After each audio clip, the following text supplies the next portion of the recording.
Hopefully it works for both places. Okay. So we should just be going live. I think there's a little bit of a delay, but it will be showing up in Facebook. Do you want to confirm that it's there? Yeah. There. Okay, awesome. Hello. Hi. It's Jenny with Crime Crashers and Julie with the Justice for Julie Ferguson group. Oh, yeah, we got a little notification here coming up on mine. I'm just going to run our little intro video and then we'll get started talking.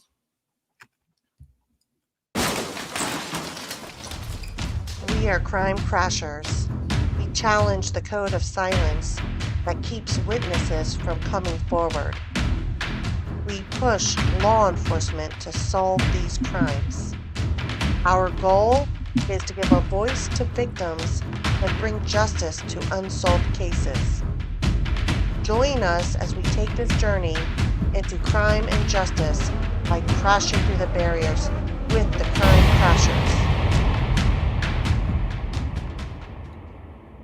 Crashers. Okay. All right. Sorry for my creepy lighting. It's like really bad. That's okay. We can see you. Okay. Welcome for a Saturday night. We weren't planning on this, but we decided that it might be really cool to get people talking and giving us ideas for things that they think we should ask the detectives. We are meeting with the detectives this week, which is really exciting, and it gives us a chance to clarify some details. So just as the intro, I know this is episode 3, but I wanted to give Julie a chance to do a breakdown of the case and what she's been doing for these past, I don't know how many years to keep this case alive. Julie, take the stage. Okay. Yeah. So a lot of you may already know, but so I'm with Justice for Julie Ferguson, and Julie Ferguson was a friend of mine and many of the people who follow the Justice for Julie page on Facebook. And Julie was a 17-year-old. She lived in Greenbelt, Maryland. She worked part-time. She went to Eleanor Roosevelt High School and worked part-time at Linens and Things in Greenway Shopping Center. On the night of March 20th, 1995, she was waiting for friends to pick her up after her work shift at Linens and Things, and she vanished and was found the next morning deceased. So her murder has remained unsolved. It's been almost 30 years. Did I cover it? Yes. Yeah. And, kind of what drawn this up a little bit is that Julie wanted to make a big push towards, coming up to our 30-year anniversary. How are we preparing for that? There's a bit of time, but wouldn't it be really awesome if this were solved by then? So we decided to just kind of make a marathon run and bring some attention to this. And the last 2 episodes that we've had really kind of are interesting. We had a lot of people commenting and sharing information. A lot of people who are fellow Greenbelters. So we've actually kind of pulled some ideas and thoughts from that, and it's given us kind of new questions to think about. It's actually been a really cool thing. We're feeding off of you and what you say. So if anyone is watching right now, please take a moment to share with your friends. Let them know to hop on and watch. It's a pretty yucky Saturday night, so maybe a lot of people are in for a Saturday. And so, be a part of this journey with us. What we're kind of asking for you guys for this particular episode is to join us in thinking up questions that we want to ask the detectives so that we can really bring to light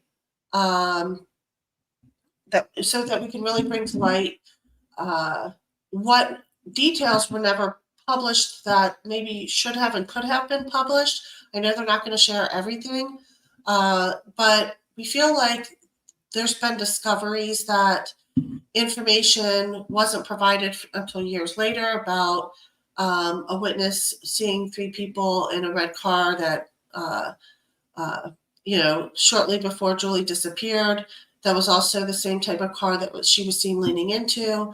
So that was like one of those weird things, and we want to really break down on that information and So the first thing that we're going to be talking about, we have kind of created a list. And one thing that came up in our last episode was we talked about her fingernails. And that's going to be something that we zero in on a little bit because, the technology with DNA has changed a lot. And back then, maybe they did clippings, maybe they did scrapings. But whatever they may have in their evidence, it was actually fairly common previously for them in 1995 for them to not even test. I've done my research now since it came up to not even test fingernail DNA because they use bodily fluid. And that's changed a lot, obviously. And now they're down to touch DNA and like a single cell and things like that. So we want to bring attention back to that, make sure that they are processing that stuff if they haven't already. If they don't have clippings, we want to look at what we can do with that. So there's a lot of questions around that because there were signs of a struggle, some damage to her hands that indicated that she did fight. And so those things are really important. Julie, do you have something you want to say about that? No, I think, hold on. So what do they have? Oh, someone's saying, what do they have so far? I'm very interested. Tried to stay away, but would like to know a little more. Yeah. It's not as transparent as you'd like to think. As far as what they have or what they've tested, they've sent things off to get tested and then we didn't hear back. Or, I've personally contacted different labs and then went back to the police department and they said, oh no, we have all the funding for this. Because I was like, do you need us to raise money to pay for this? Like, what can we do to help it along? And have always been told that no, they decide the police decide the priority of the DNA testing. And I don't know exactly. I think they've run some things, but every time that you run DNA, it depreciates a little bit. So I don't know if I'm answering what Thomas was talking about, but.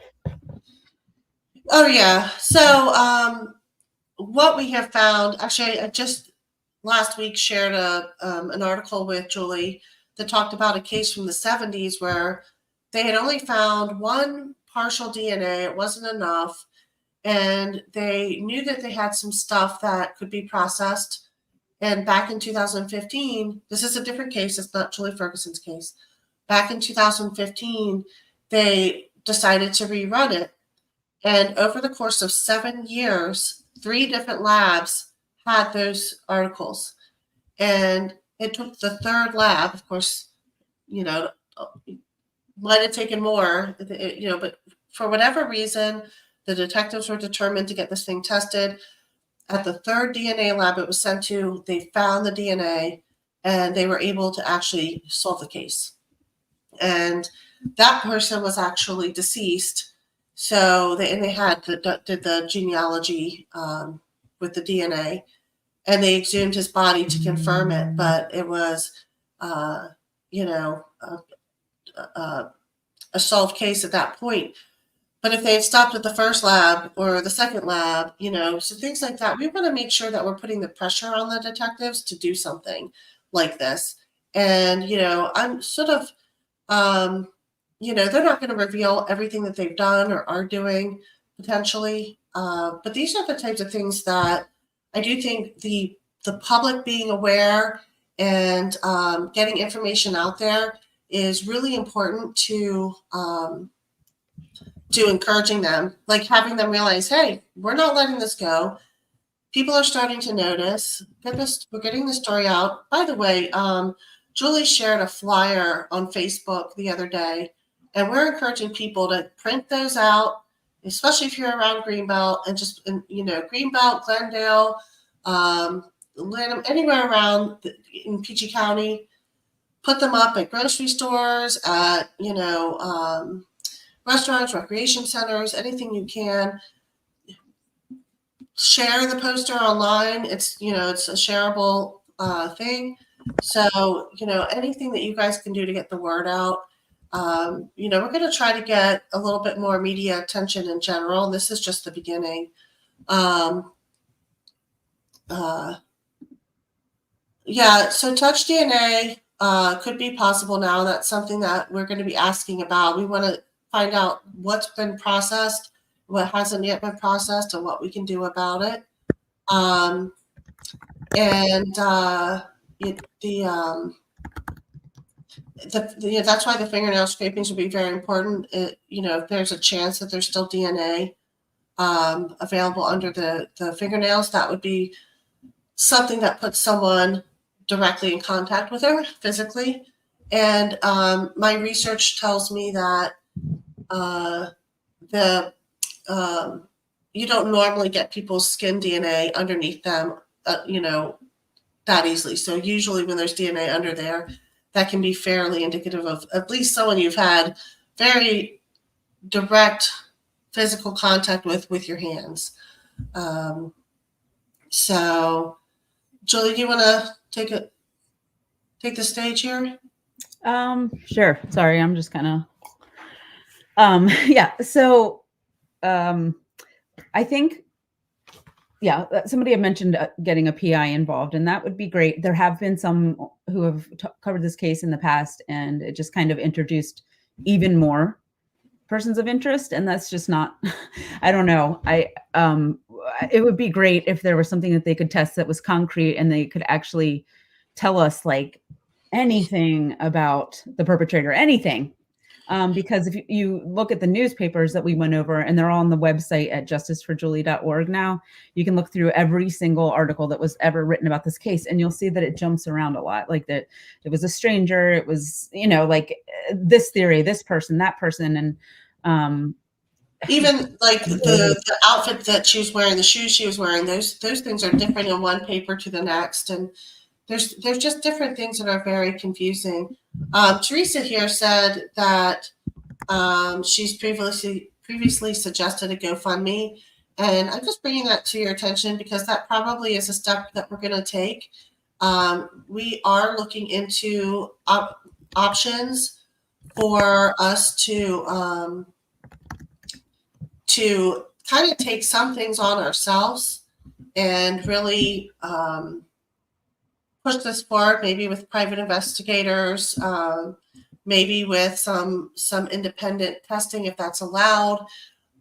It should never be taken for granted that these things are being tested and that there's active effort on this particular case because there's so many cases. Maybe good to ask if modern computing power and data analytics could help them.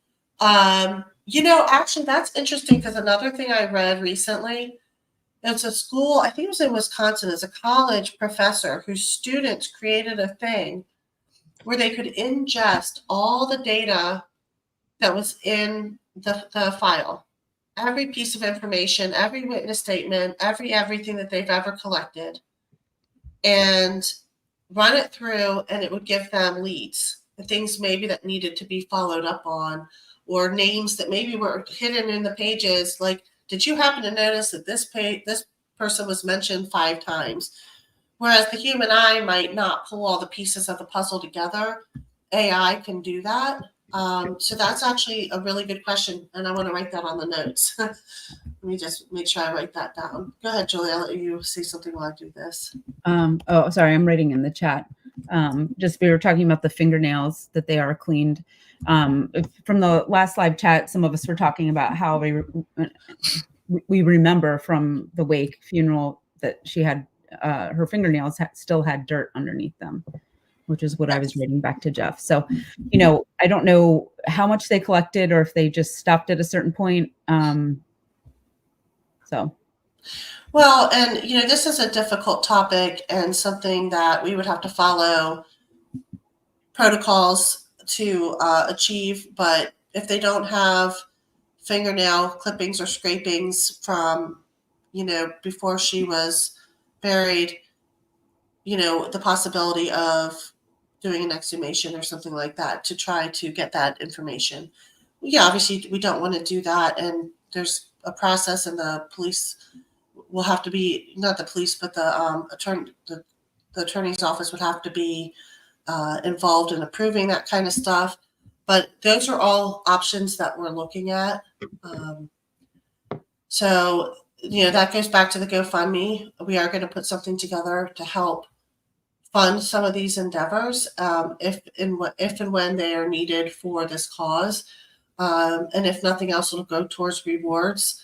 One thing that's a pretty common theme here that a lot of people have said is that we all believe it's somebody she knew and somebody it has information.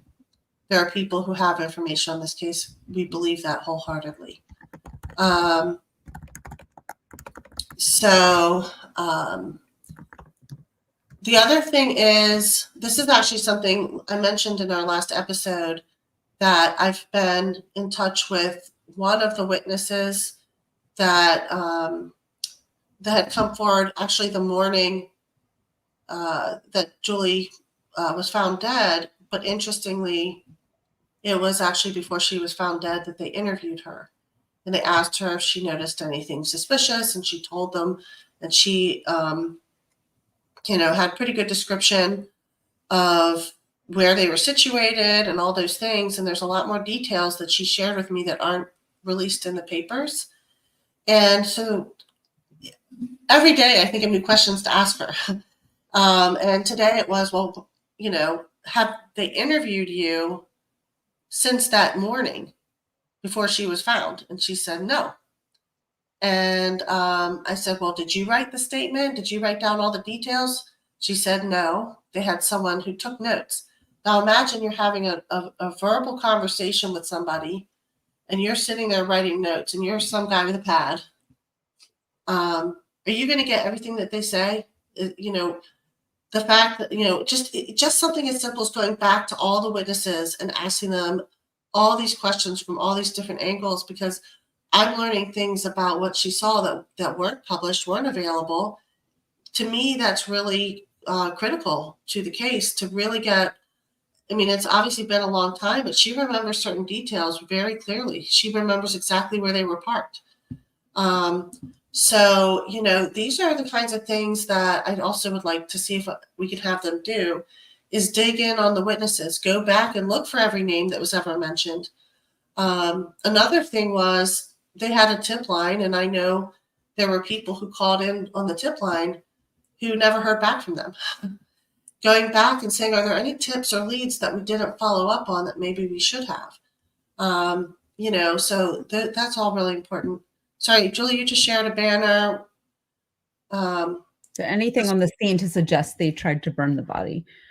I don't know what to say about that. Sorry.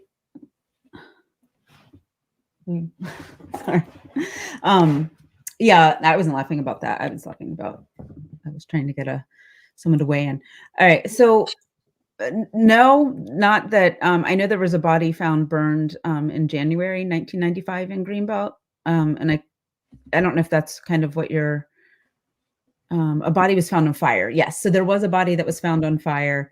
And that was somebody who was in her early 20s, and it was on Mandan Road, which is the road that Julie lived off of. So yeah, no, there were some similarities. This person, I think, was fully clothed. They were strangled, and then they were set on fire, and then that person was arrested. Yeah, there's that. We have some questions about this. We know that there was nothing that suggests that her body was attempted to be set on fire, but we are curious if there was anything involving like cigarette burns or anything like that. We do also know that it rained when sometime overnight it started raining. And I don't know exactly what time it started raining. Was it already raining when she was placed there, or was it not raining? That's another question. I don't know that it matters that much in terms of solving the case, but if it was raining, it would have been hard to try.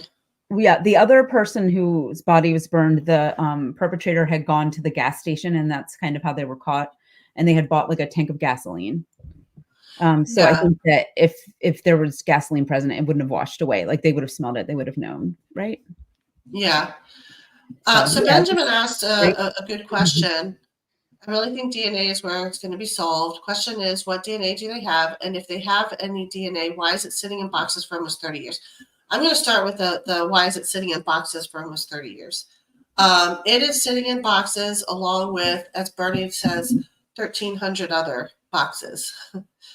And they, could they systematically go through all 1,300 boxes and have each one processed? Maybe, but that they're going after the squeaky wheels, you know, and we just want to be a squeaky wheel. We want to be somebody that shines a light, makes them ask more questions.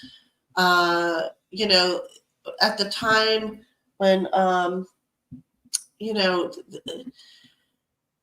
and Bernie, he inherited this case. This wasn't like, I mean, sometimes we're actually still trying, hopefully, to reach out to previous detectives and see if they can talk to us at all. But, um, if you're not on the case when it happened, you may have less of an emotional attachment to it. And he's just got all these cases and all these people. For all I know, he spends most of his time, fending off family members who are asking questions about their loved ones. And then the question is, how much do we become a source of motivation to get him to move forward with some of those things? That's my theory. And I think it's actually astonishing to me how often I read the news. I don't watch the news, so I don't know. I dig around on all kinds of things.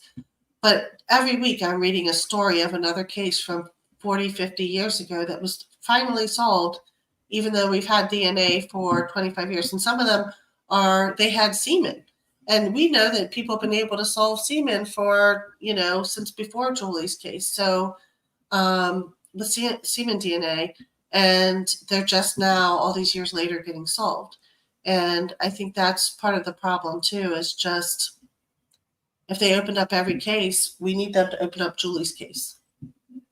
Yeah. I mean, when you think about all the rape kits out there that are just sitting on shelves and the backlog of them, like, I don't know what priority it is. And then if there's a murder, which is why, and that's something that we try to do, is we try to keep getting things out in the open, so that there is some pressure there. They know that there is interest, and it's not just because, her parents are deceased, so they're not going to be able to kind of fight for that.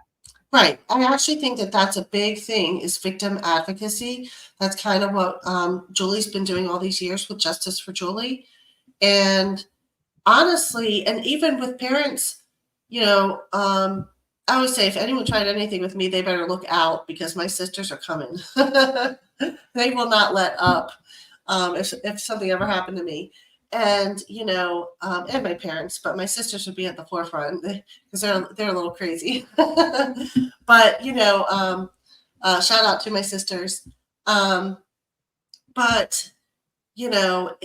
I really, really believe that, it's like a tug of war, and all these families who've had victims of crimes, their family members murdered, are all fighting for attention. And in Julie's case, she had a small family, only child. Her parents are now deceased. I think for parents, it can be crippling emotionally, and they may not all have the same resources to fight. And even with Julie, this has been something that has gone on for years, and there's times where it's like defeating, I mean, do you want to talk about that, Julie? About the what? Sorry, I was about all the years that you've held a torch for this case, and how much of a struggle that can be. Oh, it's such a struggle. And even now I'm like, okay, I don't know if I should say this. Justice for Julie Ferguson will, of course, continue on, but I think 30 years is a good amount of time to, I don't know. I don't know how much to get into it, but some psychics have said, because you go down all these different desperate kind of roads, and one just said, like, she's happy, you don't have to do this, like, that's not to say don't push it forward, but it is hard. And there have been several times where the detective has checked in with us, and I've said, I don't really want to, I'm done, like, don't bother me. And it's a heavy weight to carry. It's not it's heavy stuff that you're talking about, and this is a girl who lost her life, someone decided that she didn't get to experience all these things that the rest of us got to go on and do. Right. And, And I think she gets lost in it, and that also, like, and she becomes a saint. Like somebody said, she was supposed to be buying weed that night or something like that. But like, she was a person, she was fun. She was doing whatever we all were doing, but she wasn't, look, she went to school and had a job. That's about the best you could expect for us at that age. You know what I very, mean? yeah, yeah. A little bit of weed was sort of a common thing, uh, so we had, I'm sorry, I just put it up there and I lost it. Yeah, Um, Teresa. Teresa mentioned that she was identified talking to two black males and a black female in a red car.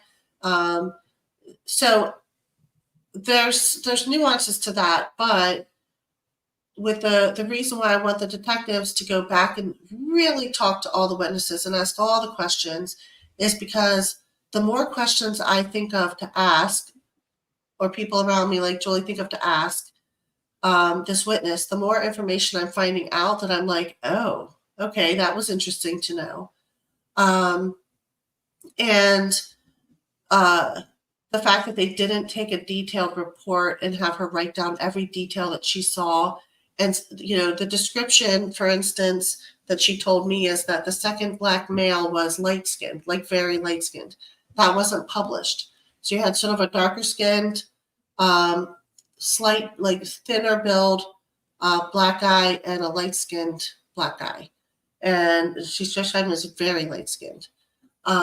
So that was just yet another detail that was not published that might have helped people visualize who those people could have been, along with what they were wearing and things like that.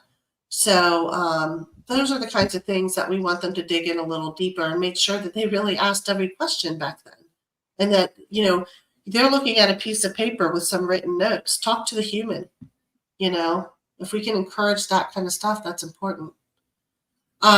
Yes, red carpet fibers. Right. I don't know if that's how they identified. I've heard different things. So I can't really comment on it because I'm unsure at this point. And that's something I kind of want to clarify with them. But that's a good question because let's narrow this down already. The detective has said fairly firmly that it would have been a Jetta or a Golf, which made me think they must have something that links it to that make and model of car, and that those two were basically the same car except for one was a hatchback. And that's what made me think it. However, she worked at Linens and Things, and one of the witnesses who worked there said that they sold red bath mats, and that within a few weeks of the crime taking place, a detective came in to ask to look at the bath mats, and had told her about the red fibers. And so they went and looked at them, and I can't imagine what the reason was, but they didn't take any of them as samples. So either they immediately thought to themselves, oh, this isn't the same as the red fibers we have in our possession, or they didn't feel it necessary to compare it for some reason, or they missed the boat. I mean, I don't know. I can't get in their minds and decide why they wouldn't have taken samples of that carpet. But yes, there was red carpet fibers found, and that's a question that we have. Benjamin said here, Julie was full of life. She loved music, she could swim like a fish, and was very creative. I just wish people who never knew her could have met her. Yeah, and this is Julie's cousin. Aw. I'm glad you shared that because honestly, I don't think, I did not personally know her. So I see the pictures and I recognize that these pictures are stuck in time. We don't, and they're still life. But it just seemed like she was a vibrant person who had a lot of people that really enjoyed her company. Yeah.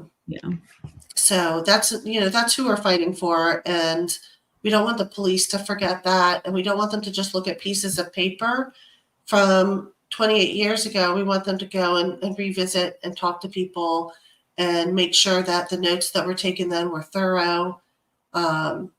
and really sort of try to triangulate all the different details of the case. So for instance, one of the things we want to talk about is there's a newspaper that describes her as wearing black flats, like like a woman's shoe. And there's a crime scene picture with a white sneaker. Those are both published pieces of information. Did she change? Was the newspaper wrong with what they described? Where did they get that description? Just confirming little details like that might, we just don't want to leave any stone unturned. And so, again, I just want to reiterate, share what questions you might have, because that's really important. So here's an interesting one. Have police ever stated what has been so difficult with this case? Have they mentioned what their roadblocks are? I'm going to say this. The number one roadblock that I believe and that they have actually said is people don't want to talk. People are scared. They don't want to talk. And that was an issue. Didn't interview many people like that were around her a lot then. Like they didn't really bother to really understand her or who knew her. And it was almost treated like, well, no one knows like why this happened, and it was a stranger, and or it's this weirdo in a red car, and yeah. So no, there is that, and like people were talking about like the weed purchase, and even though I'm in my 40s, I'm like I don't want to snitch on her, like, but yeah, it's possible that she was getting in the car so she could like get like a dime bag for her friends, her and her friends. She wasn't like somebody who was going out and like doing hard drugs or and she wasn't even somebody who would have it all the time. They were going to a funeral, a bunch of people, they were all devastated. And I think, I don't know. I think we all So someone talked about the buying of weed thing again, and that's questions we have. Was she found with the weed on her? Did they do toxicology reports and find anything? No weed was found on her, but she apparently said that she had it on her. And for some reason, she was the one that was getting it that day because everybody else was at the wake. I'm sorry to. No, that's good. No, I feel bad for her friends, and I don't know. It's weird. But I mean, it's been like 30 years. Yeah, nobody cares that they were smoking weed. I don't think anybody. It's about to be legal.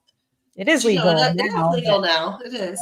So we don't need to feel bad anymore. Okay. It's a made up thing.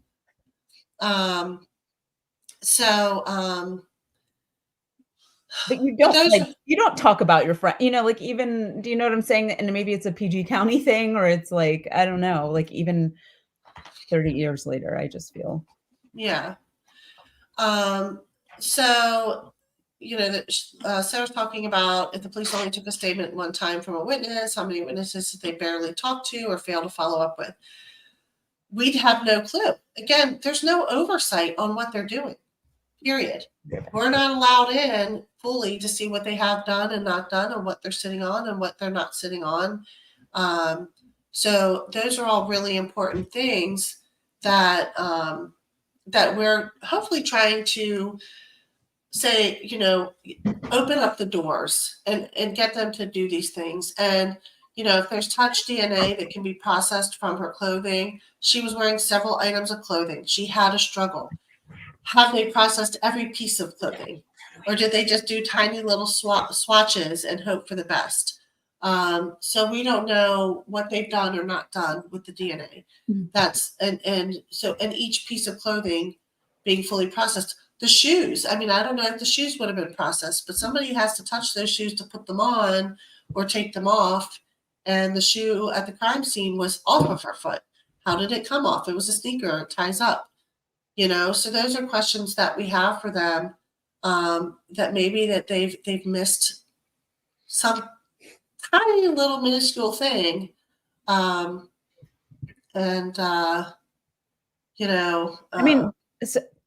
What Sarah's saying here, like, sorry, I had to get something real quick, but like, so how many people did they barely talk to or fail to follow up with? Like, I spoke to people who saw Julie, like they were walking with their mom on their way to Safeway, and they said hi to her. And I said, "Oh, did the police ever interview you?" No. So, maybe they saw nothing or anything, but they were never, no one ever said like, if you were there, we need to talk to you. Or, I mean, it's such a different time now. Like we have the internet, we have cell phones, we have everything right with us. Like, I don't know how, I mean, they could have used the news more. I was surprised at how little about her case was out there. Like it just kind of dwindled off so quickly. Um, Yeah. Yeah, I think that that's one of the things that actually is very common, that the police don't pursue every lead, and I don't know how many tips were called in. One of the things that was really depressing when we went through all the newspaper articles and things is that there really wasn't that much. I mean, it was like, you know, a few articles in 95, maybe like three or four, and a vigil. And since then, it's been like maybe once every 5 years there's some new article. Um, there hasn't been a lot, and I think that that's why we feel fairly confident that there just it isn't anything that we. I feel confident that there's more that can be done, and that maybe there's something we say or ask for that they do that opens a new door, creates a new lead. um, I definitely think if anyone knows the description of those people and it rings a bell, you should be calling them independently or submitting an anonymous tip, um, that you think you know who that is. I'm going to put up if you go to the justiceforjulie.org, there's a way to submit anonymous tips. But yeah, the it's the Crime Solvers. So then you can submit it anonymously, and then they give you like, it's like, so don't email us, you email or text crime. I keep wanting to say crashers, Crime Solvers.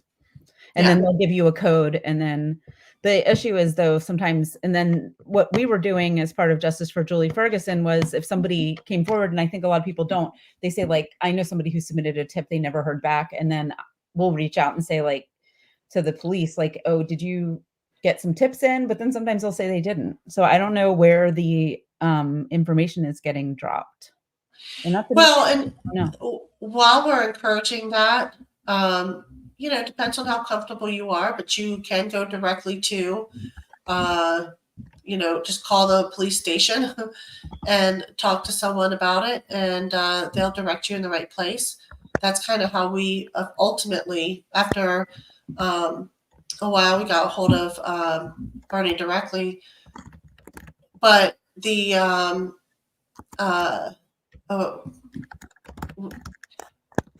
the other thing is, if you need help, you can reach out to Justice for Julie directly, or to Crime Crashers directly. There's a way to message and just say, I need help. You don't have to tell us any information. Just say, I need help. I want to know. I want to reach out directly, or I want to, do with this. This Crime Solvers is indirect in the sense that it's just a place to submit a tip that you can do so anonymously. But the descriptions of the people that were seen in the same type of car that Julie was seen leaning into, that was also seen at the case, were described as two black males and a black female. And the one black male was very light skinned. The other one was darker skinned and was wearing a silk shirt and dark pants. Very, very well groomed, and shaved and everything. And the girl was wearing sort of a big baggy jacket and white sneakers. I can't remember all the other details, but if you know people who fit that description, who might have been hanging out together, that might know Julie, or run in similar circles as Julie, that would be good to call the police with that information if you're comfortable.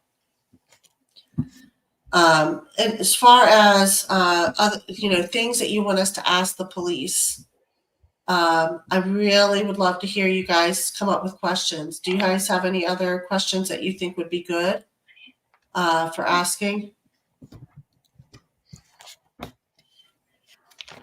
Yeah. So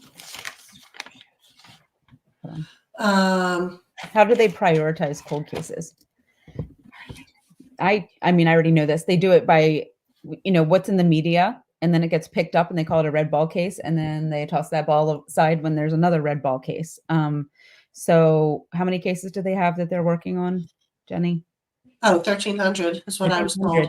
And the detective on Julie's case is in court all the time. So he does read emails if you send them to him, but it takes him a long time to get back. So, and then he says, well, I apologize, and he's doing his job. And I've heard from other people who are in that, like in law enforcement, say that he's a very good detective. But they work on cases that they think they can solve. They solved the Lyon sisters case, which was from the 70s. So it just depends like what the pressure is, if there's new evidence, if there's something new that they can prosecute. Yeah, I mean, if they get like on the case and there's something that cracks even just enough for them to say, "Oh, we could actually solve this," they'll get on it. But there's so many things. I just shared that you can look me up on Facebook as Jenny Mitri, so you can feel free to find me there and connect with me that way if you want to reach out to me. Someone said, anyone that you knew with that type of car, not just people who owned it, matching descriptions. So what Aaron's trying to say is it's very possible that they did not own the car, that they borrowed the car that evening. And that was actually very common with a lot of people who, were around town and just drove each other's cars for things. And so, maybe someone who owns that type of car that didn't fit the description, but knows people in sort of that general, vicinity and circle of friends. When I say circle of friends, I mean a very broad circle. Almost everyone in Greenbelt kind of knew each other. So it wouldn't necessarily be owned by the people who fit that description, but it could have been a car that they might have access to. And this is what I mean about, whoever did it probably has a couple people who know they did it. And those are the people they should be worried about. Nothing I say here is admissible in the court of law, by the way. But I would definitely be worried if I were someone who had direct knowledge of the case. But whoever lived in that car might kind of know or have an idea. And the thing we do know is whoever was in that car never came forward. And that's to me a red flag. It's something that needs to be resolved, regardless of anything else. Definitely ask about hair. There is a possibility that there's hair, and there is new technology that can help you get DNA from a piece of hair that doesn't necessarily have a root. Because for a long time it had to have a root or you couldn't do it. Now they have ways to do it, but it's definitely a complicated process.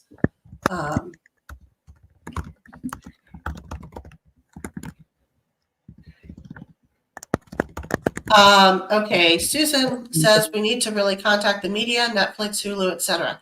Absolutely. I'm actually going to be trying to write an article for the Greenbelt News Review and see if they will submit that, even if it's like a letter to the editor type of thing, and put it on blast. It'll also be online. If you are part of any Greenbelt or general vicinity community pages, I want you to be sharing this case. I want to share the flyer that's on the Justice for Julie Facebook page. Let's just start bringing attention to it as much as possible. Because I do think that when you shine a spotlight on a case like this, and especially with it coming up to the 30-year anniversary, they might have incentive to be like, you know what, let's just give it another go because, we're going to try to make a big to-do out of the 30-year anniversary when that time comes. And this is just the beginning of that. Also, just from my experience and going back to the frustration, like, I don't know if you've ever ridden an old horse, but they tell you to you kick it inside a little bit and then it goes and then it stops. Like, and the time that you have and the energy and momentum that you have after a big media push is very short. So you got to act fast and really deliberately, or it goes away again. So somebody's saying exposure to the case is what is going to solve this. Yes. So Yeah, I think exposure, maybe a new witness comes forward. That is a big thing. We really want you guys to be talking to people you know. Send them in our direction if they think they know anything. There's a lot of rumors, and, separating out rumors. And, the one thing I want people to do is break away from what would be the most convenient thought and look at the facts and information and see if there's something that they outside of that they haven't thought of before, because there wasn't a lot of information originally about this case. And the article that came out 5 years later, a lot of us had moved on at that point. Um, Dusted for fingerprints. I don't know. I mean, I think fingerprints would have been a really key source early on. early on. I think that they were worried about rain. Michelle asked, what about podcasters?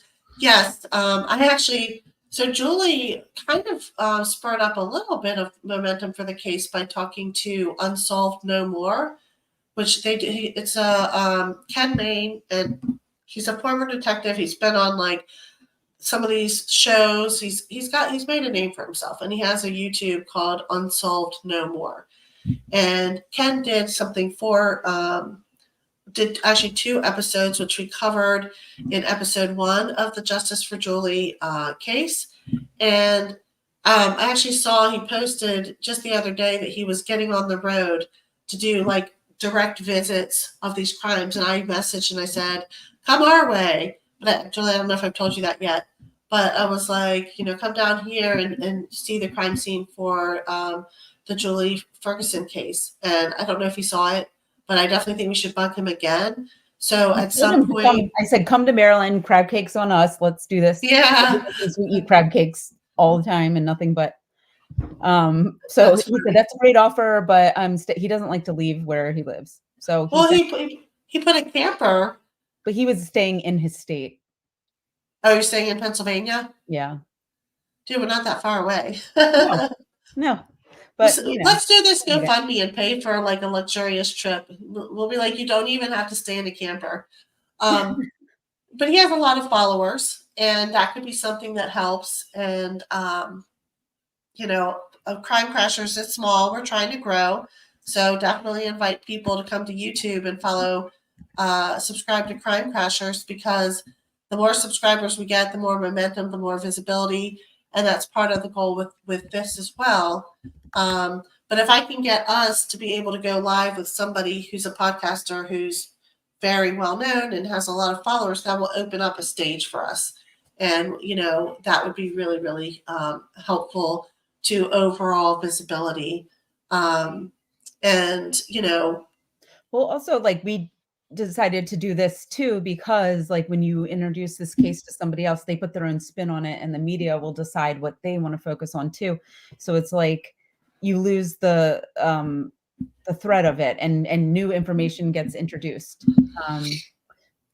So like incorrect information, like that guy, the inmate that Ken Mains was talking about sexual assault and this kind of thing, and there was none. So what, Well, and I think in this case it does help to go see the various locations where she was last seen, where she was left, things like that. And we are, planning on doing a revisit of some areas in Greenbelt in the coming week. And those are going to be things that help just sort of put it back into perspective for us. And also looking at other routes they might have taken. Benjamin says, it seems to me that even for that time, the initial investigation seemed rather sloppy. When you watch crime shows, everything seems to fit into place. I understand it was the mid-90s, but could some of this be explained by how they did the initial investigation? Yes. So, first of all, somebody asked if they had been retired, and they have been, and we've actually been trying to reach out to them. So that is something that we're trying to do with the original investigators. The other thing is, yes, to me, it just strikes me as there wasn't enough push. in a high crime area, and PG County is not as bad as some areas, but it's a higher crime area, and these are county police pursuing it, they get pulled in a lot of directions. And I don't think that it strikes me just from talking to that witness who said that they didn't actually have her write her own statement with every single detail in it. They just kind of took notes on a flip book at 4 a.m. This is 4 a.m. She didn't get found until 5:30. They took their notes on a flip book. Who knows what she said that didn't make that notepad? You know what I mean? I don't write that fast. So things like that, that was definitely, we already know that was not thorough enough. They should have questioned her 2 more times, had her write out her own statement, tried to see if they could do a drawing of what the two people looked like. I mean, that alone tells me that there wasn't enough of a push. I don't know about the crime scene analysis. And if anyone's watched CSI, it's a critical process. I know that she was found in the rain, and that could be one of those things where a lot of evidence was washed away, but something like stuff under her fingernails would not have been. And that's why we're trying to focus on which things would have been left undisturbed. And that's, we're going to ask questions about the jacket she was seen wearing. And, she would have had a shirt underneath of that. Was she still wearing the jacket? Was the jacket, kind of, still on her body or tossed out with her or whatever? Because maybe the jacket got rained on, but the shirt underneath has touched DNA, and they never tested the shirt underneath. So those are the kinds of things that we want to look at. But the fact that they didn't take the red fibers, if I'm like in detective mode brain, and I find red fibers on somebody who worked at a place where there's red fibers, and even if I could match those red fibers to something else, I want to be thinking about the fact that the defense, the defense attorney is going to say she worked at Linens and things. There's red fibers, and we could have those red fibers on hand to show there's no way that it could have been a red fiber from her work. And so it's sort of like, as much as you're proving this other theory, you're disproving this theory, because a red fiber is just a red fiber floating out in space. Maybe it can be connected to a Jetta, but how can you prove it's not connected to anything else if she was in contact with red fiber carpets? So that's something that I'm like, why wouldn't you just get those fibers and at least definitively rule it out so you can prove it in the court of law? Everything I'm looking at from the perspective of what can be proved in the court of law. And this just doesn't feel to me like they thought about that. Julie, do you know the answer to that? Yeah. So I think that Greenbelt, so it was very confusing because she was abducted in Greenbelt and then she was found in Glendale. So I think there were there was whatchamacallit? I think there was like a Glendale fire station. What's that? I don't even think we had But the fire station was there, and then there were police, and I think there were just, nobody knew. From what I remember, nobody knew like whose case it was because it had crossed over. So I don't know. PG may have been there as well, but it was a pretty well-attended crime scene, which could have been an issue. Yeah, could be good or bad. It depends on. So the article, there was an article like a year later, 96, that talked about how he stood there in the rain at 6 a.m. the year before. And, it's, so we know, and they were describing the detective. Now, this was some creative writing on their part. I don't know how much it was based in fact, but if it was truly 6 a.m. that he was standing there a year earlier, then he would have been there 30 minutes after the body was found. And so hopefully everyone knew to just stay back and not contaminate the crime scene. Benjamin asked, It's good. Oh, I was trying to put it up too. Sorry. Do they have things such as her jacket, shoes, etc.? What exactly do they have? Should. That is on our question list because I think that's important. And, we know that the description from the newspaper described the jacket. Was it found with her, on her, around her, anything, or was it not found? I don't know. Those are things that we need to ask for sure. Yeah, and the purse too. Like some of the newspapers said that her purse was left behind, and that's important. Like if her purse was left, you know what I mean? Like then robbery definitely was not part of the motive. I've been told that that was incorrect, and someone who was there that night to pick her up said that the purse wasn't there. But yeah, Yeah. She's Sorry, right. Susan's I right. had to share Susan's comment because it made me laugh. Yeah, that's the crazy thing about this. I feel like since we've been really doing this, it's creating so many questions. If my one key piece of wisdom is this, the more questions you ask, the more questions you still have to ask. It's almost like a tree that branches out of more and more questions. But I swear, one of these questions is going to create an attempt to find an answer that's going to help crack the case. And I do think that detectives are there to ask all the questions, and I don't think they ask that many questions. And this is true too, to an extent. I don't want to put all the, spotlight on Benjamin, but as a family member, you do have more weight when it comes to getting detectives and the state's attorney's process for more DNA. Yeah, I mean, if any family members are watching these and are willing to join forces with us to try to push this forward, we invite you to join us in that.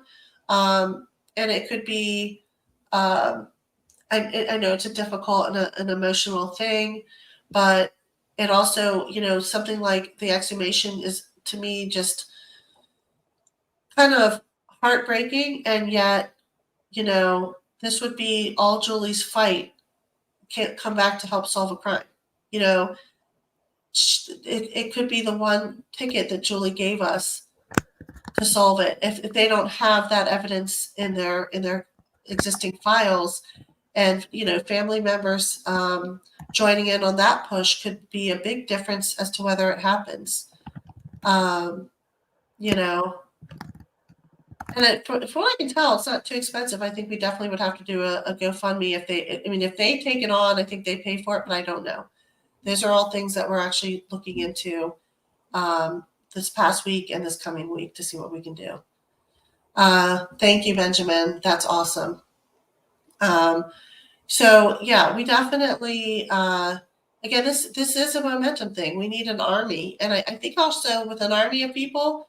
I mean, the detective doesn't want to have to meet with an army of people, but they'll definitely listen to and talk to family members. But with an army of people, I think it gets less scary for the people who do know something to come forward and realize, hey, you're not alone. There's other people out there putting their names at risk and reaching out to police. And, I think for every single person who's done it, it's been scary. But I think there's strength in numbers, and we're in a spotlight. And, so I kind of challenge people to come forward with us and link arms and not be as afraid to come forward. And Julie has the information up there for submitting tips. And, if you do want to nudge us and say, hey, we know somebody who submitted a tip, reaching out for a friend type of thing, maybe it's you, maybe it's not you, we can definitely nudge the police and say, please check the tip lines, make sure you got all the tips. And if there's any new ones that are coming in. Yeah. And another thing that we're looking into is just an idea to play around with is ahead of the 30th anniversary. I'm checking with Detective Nelson, and he's going to see if he can work with Crime Solvers to temporarily raise Julie's reward money. It would be good for about a week, maybe 5 days, but to a significant amount. And I need to look into like how, if anybody has an experience with that. I know of another person who got pledges from people just to kind of say, okay, this is what the reward money will be. But because I think anybody who is, I don't want to separate people into good and bad, but I'll just say anybody who's a good person who has a conscience, who, cared about Julie, wants to help, they've already said something. And then it's the other people, and I don't know what motivates them to come forward if they don't have a conscience about it, Right. or the code is strong, or So sometimes it's enough for me just to have it out there, just like, remember what you did, or remember what because it was Well, wrong. and like I said, somebody owned that car, and I can't imagine at that time owning that car and not knowing about that case. So whoever owned that car, if you think of somebody who owned a red Jetta, it doesn't have to fit the description of those people. That's something to come forward with. There's been, people who have, thought, oh, so and so might have owned something or whatever, and that has to be obviously validated with, the Motor Vehicle Administration. There's, we just have a lot of detailed questions about what was found at the crime scene. And what kind of story that tells. We have questions about her injuries, questions about how she was strangled. Was it manual? Was it with something else? Things like that. Cornelius is asking where to put the flyers, roller rinks, bowling alleys, gas stations, convenience stores. Yes. Anywhere that has a place you can pin it up. But also online social media groups, because the flyer is a shareable visual, and you can share it to your Facebook and share it to, if you're in a Greenbelt online community, or a Lanham, or a, Laurel, or a Glendale, or whatever, any online community, you share it and say, hey, we're leading up to a 30-year anniversary. We're trying to put pressure on this case. We'd like to get the police more involved. And if anyone has any information, blah, blah, blah. We could probably create sort of an information packet for people of certain details, that we can pursue. I think one thing that's been very interesting is so many people who have been involved in these YouTube lives is there's been so many people who have said, we think we know that it's somebody that knew her. We feel like it's someone that knew her. I think that the police spent a lot of time chasing the what we call the randos. But it's interesting to me how many people really in their gut feel like it was someone she knew. And that's something we want to talk about too, because how was she described leaning into the car? Was she leaning in? Was she on, like, leaning against the windowsill, the window frame? Was she kind of pulled back a few feet, kind of leaning in, like, hey, that could make a big difference. And, we were living in an area where you kind of knew about, like, weirdos. And you wouldn't lean in that close to a car, so little things like that could kind of, that body language. And honestly, maybe the witness did think that she knew them personally, but they didn't even ask the question. Maybe they sat there with their notepad and took a few notes, and that was it. So going back to those people and sort of asking what their perception was, certainly people saw her and nobody felt like she felt unsafe. No one was like, oh, she looks nervous, or she's like pulling back from the car like, oh no. Nothing like that. There's nothing that tipped anyone off. So what Susan was saying, we put up flyers when her friend Ted was killed, and it so happened that it was a motel that the killer was staying at. So you never know, like, who's going to see it, who needs to see it, who needs to be remembered. Wow. That's pretty incredible. Yeah. So there's definitely, maybe we'll do something new every month or two in the next year to say, post this or post that, and ask people to share it. Excuse me. Hold on. Go ahead, Julie. Oh, okay. Hello. All right. I think we're, kind of. Yeah, you can send. Oh, are you okay? You can send questions. You can share them on Facebook, the Justice for Julie Ferguson page. You can send them to justiceforjulieferguson@gmail.com. So we'll be meeting with him on Monday. But yeah, Erin's saying there didn't seem to be anything out of the norm. And I think that's true. Like, she didn't seem in danger. She was leaning forward. One person said she was leaning forward as if she was asking a question. But I think those early witness accounts are really important. I think I want to know what they said, like who said what and what did they say? And why wasn't that information made known until it was like the end of the first week of April before anything about a red car came out? So Sorry, guys. I got something in my throat. Yeah, so those are all things that we need to ask them. Like, why didn't they come forward with that? In the newspaper article in 2000, it basically was saying that they had gone back and reviewed all the information. And that's when they were saying, we think these people were involved. It took all those years and somebody new to come in and look at the information and connect those dots that hadn't been connected before. And then, even though they put out the newspaper article about it, it was like it was completely forgotten. And they continued following the rando thing. Not that those things were ever ruled out, but, as every detective case you ever see, they always say to start with your inner circle and work your way out. And it didn't feel like they did that. And it felt like even when they tried to bring it back down to who could these people be, that narrative disappeared again. Or, who are those people? Maybe they did do it, maybe they didn't do it, but who are those people? This is an answer that they need to find if they can. yeah.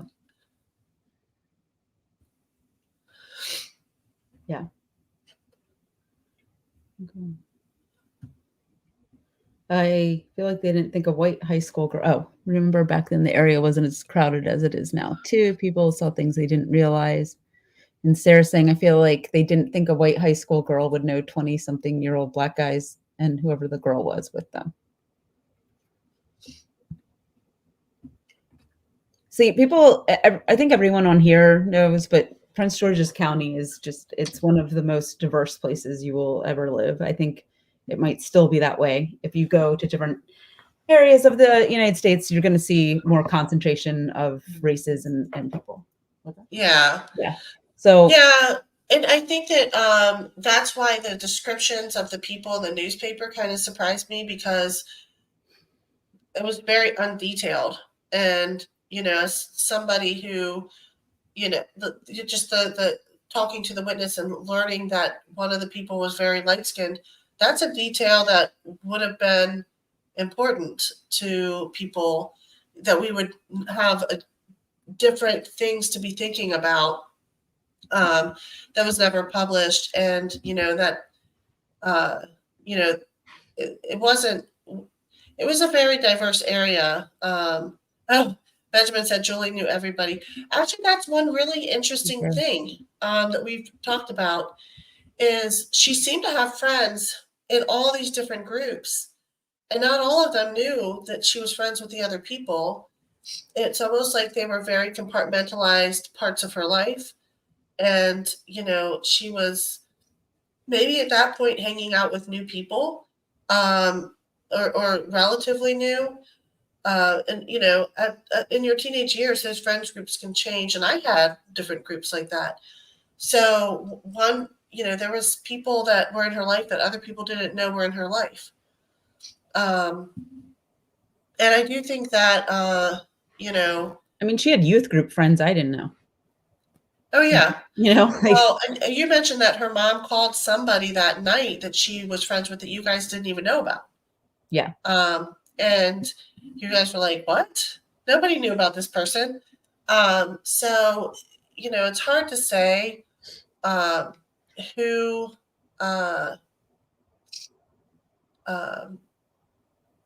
who might have been exposed to her that even we don't know about. I'm just going to share this. Someone might know something, not realizing it could be important. That's extremely true. one of the things I feel like the more we look at this case and the more angles and the more minds we get thinking about it, the more things we come up with. There's definitely a lot. And Greenbelt was a place that whole, like, I say Greenbelt, but there was just a lot of people who knew people. It was sort of like a small world. And it's funny when we talk about this case and we talk about the people Julie knew. I didn't know Julie at all, but I knew a lot of the people she knew, you know? And it just was, even if I didn't know them directly, personally, closely, I knew who they were. And I could see their face and be like, oh yeah, I remember that person. So there was a lot of links amongst people, even if they didn't hang out in the same circles or they were in the peripheral of some circles. And she probably had friends in all kinds of different circles but within all those different circles, there was links, you know. So I do think that people might know something. If there was somebody that had been communicating with Julie towards, in that last time period that maybe nobody knew about, or that one person or two people knew about, that she might have been in communication with somebody new, that would be something to know. But yeah, there are people in Bowie I've never met in my life. Like it's funny. It's true. that's funny. It's like another state, but we all know somebody who knows somebody in Bowie or Greenbelt, or we're all kind of loosely linked, but nobody's really. I didn't realize how many friends. I feel like we all knew everyone, but maybe not as well as. Yeah, well, I didn't know how many people that hung out in Greenbelt were not Greenbelters until later on, because I lived in Greenbelt, close to the center. And so I'd go down there and there'd be people there all the time. People used to drive by on the little, running the little circuit. And if there's people they wanted to hang out with, they coming in, that kind of thing. But I didn't realize until later that most of those people weren't from Greenbelt, or they were from like kind of further away Greenbelt. And so I never went anywhere else to hang out with people, but apparently other people from other places were coming into Greenbelt that I had no idea weren't even from Greenbelt. So it was kind of interesting how that worked. Sarah says Greenbelt was the hub. Yeah. Greenbelt had a lot of places to hang out for teenagers too. They tried to run us out of the center sometimes, but it was a place to hang, and there was the rec center and all those things. Yeah, Cornelius is saying here, hopefully people soften over the years. Someone with tight lips back in the day might now want to come forward. And that's what Ken Maines always says too. Sorry to be all Ken Maines, but and all the detectives like that will say is like time. That's what solves cold cases. People's relationships change, their loyalties change. It doesn't serve them anymore. The person who did it passed away, like, or this thing has been nagging them. Like, this person that I lived with came home late that night and I always wondered about it. And I really think also I'm going to question them to see if maybe they took something of Julie's, because I read a book by a criminal profiler who took on her case as a private eye early on in 1995. And they had mentioned that jewelry was stolen. So I don't want to put a rumor out there, but I read it in the book and I know she was familiar with the case. So, I mean, was something taken? And if so, did anybody who know Julie, did she have a necklace that she wore a lot at that time? Or did she have something so that we could show a picture of it? Maybe they kept it as a trinket. I don't know. Yeah, I think that's part of why it's important to know what was missing from the crime scene. They know what was there, but what wasn't there. That made me laugh too. She said funny. We went to Greenbelt to get away from Bowie people. No comment. Greenbelt was a world of its own, for sure. As far as like the loyalties thing and who, I do feel that there's people who know stuff that would feel uncomfortable snitching. I'm just going to be honest.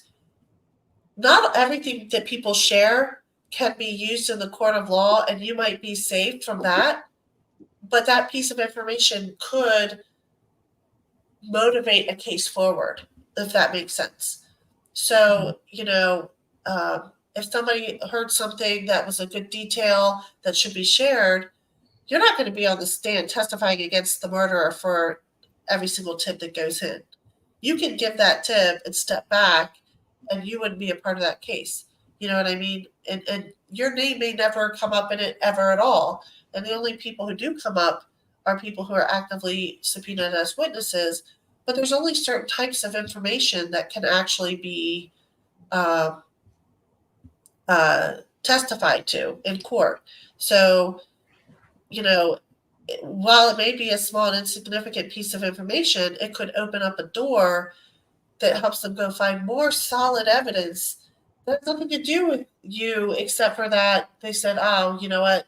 That person owned a red Jetta," and then they're able to connect dots. You know, whatever it is, share that information, because you're not gonna. If you say, "I know someone who owned a red Jetta," you're not going to be on the stand testifying that they owned a red Jetta.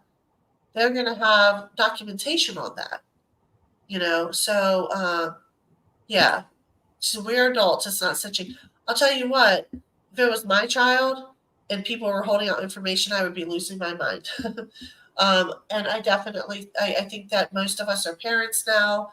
We have to think about, what if this were our child? We would need people to be brave enough to come forward and not, and I totally understand why it's scary.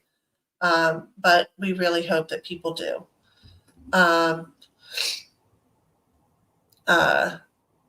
So yes, they did. But that's why we mentioned the Paula Zahn show. I don't know if you have watched the Paula Zahn show, but they actually had crime photos from Julie's crime scene, and we had some of those, I think, on episode 2. Is that correct, Julie? Mm-hmm. So with that, there was the one that showed the white sneaker. And that's why I have a question about that, because a description of what she was wearing from the paper included black flats. And it's like, did she change? What happened? You know, those kinds of things. And I don't know if there's any other crime scene photos. I mean, certainly if there was jewelry on her and it was still on her, they would have pictures of that. They would have pictures of what clothes she was in. And so they should be able to look at the pictures and then go back to their evidence and say, okay, yes, we have this, we have this, we have this, confirm that everything is still there, test those things. But anything that's missing, like if she normally wore a necklace, but the necklace wasn't on her neck in the picture, is there a way to find out, did she like always have a necklace on?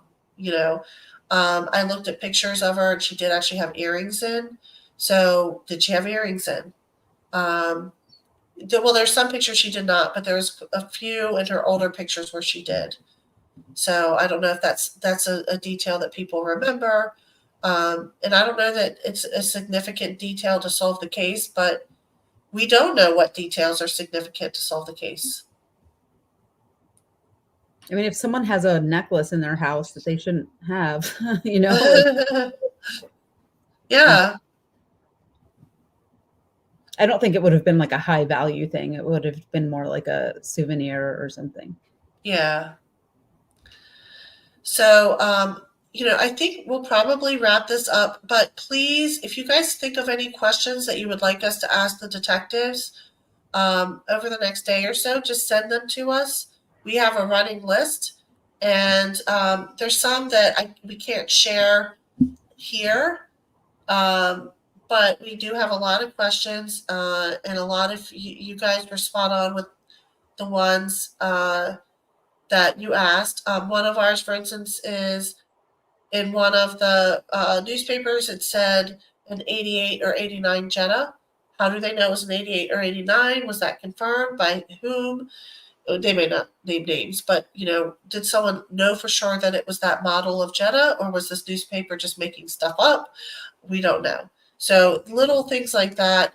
And then there's some stuff that's a little bit more sensitive. But looking at the timeline, of when those people were seen in the car. We know 2 of them went into the store. What is that timeline? So all these things are things that we're thinking of. I want to know if they did the toxicology tests, if they found anything that was, uh, you know, I mean, weed is one of those things where you don't have to have smoked it right then for it to be in your system. But, and I don't know how much Julie really smoked weed or if she was just getting it for this one night because they were hanging out. But if she had alcohol in her system, we know that she didn't get alcohol from the liquor store and she wasn't drinking at work. So that would be an indicator that, of something, that she was drinking alcohol in a car. Kind of suggests that she might have known those people and it didn't start off bad. We still think that, it would have been an uncomfortable situation just based on the fact that her friends were supposed to be coming, but maybe they offered her a ride. It's hard to say. She wouldn't But- have, I have to say that so adamantly that she would not have left. The second that they took off and wouldn't let her out, she knew almost immediately that she was in trouble. I just know it. She wouldn't have left her friends. She told her mom just before she got off of work, she confirmed, yes, I am. And she didn't mess around with what she told her mom. And when her mom told her to call at a certain time and be somewhere at a certain time, she was there. She was very reliable that way. She wouldn't have left her friends. But if she thought she was just getting in the car for a second, they said, well, let's just go over here. But then what happened? I have no idea. Well, so one question we were talking about today too is that at 9, linens and things closed at 9. We did confirm that, and she was out there by around 9:30. But 20 minutes later was when she was last seen talking to someone in the car. I don't know what time her friends were supposed to get there to pick her up, but 10 o'clock is a full hour after the store closes. That seems kind of long. And I know that they were swinging by her place first, apparently. But it's that whole thing. I'd love to know what details they had about that. Did the police know, in terms of that question of did Julie feel uncertain about their time frame or when they were getting there and she's sitting out there? It was 50 to 52 degrees outside. She's getting cold. People that she knows and doesn't think are going to kill her have pulled up, and she lives only a few minutes away. Maybe she thinks, yeah, sure, take me to my house. Maybe that's how they get her to get in the car. So that, I know we say she wouldn't have, but if they were running late and there's some dispute on whether or not they were running late or on time. I don't know. Those types of things can be adjusted in time. What did the police think they knew back then? Were they late at the time? I don't know. And it's certainly not their fault what happened, but that could have been part of how she was convinced to get a ride home. So that could have been the reason. Like if I was standing out there and I was cold, I thought they'd be coming 15, 20 minutes ago, I would have been like, well, I know these people. I only live a couple minutes away. I know that they're supposed to be going to my house to pick my stuff up for me. So maybe I'll just have them drive me on over and see if I can meet them there. So it was just one of those things where, I have questions about that, as a possibility. Because, I mean, I would have, maybe not with some people, but a lot of people who offered me a ride that I knew at that time, I probably would have taken the ride.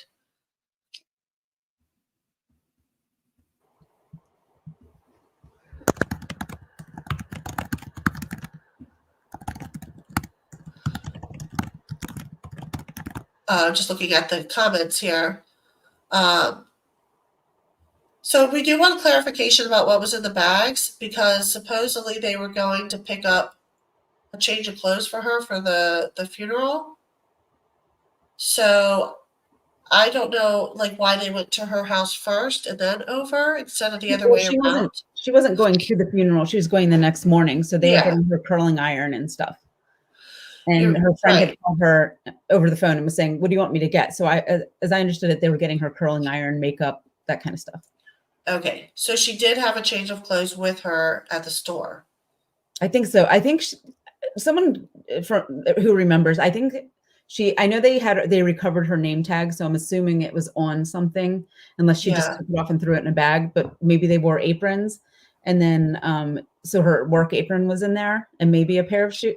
Maybe there were two pairs of shoes because, we have the black flats and we have the white, I'm assuming Reeboks or K-Swiss because they had to be pristine.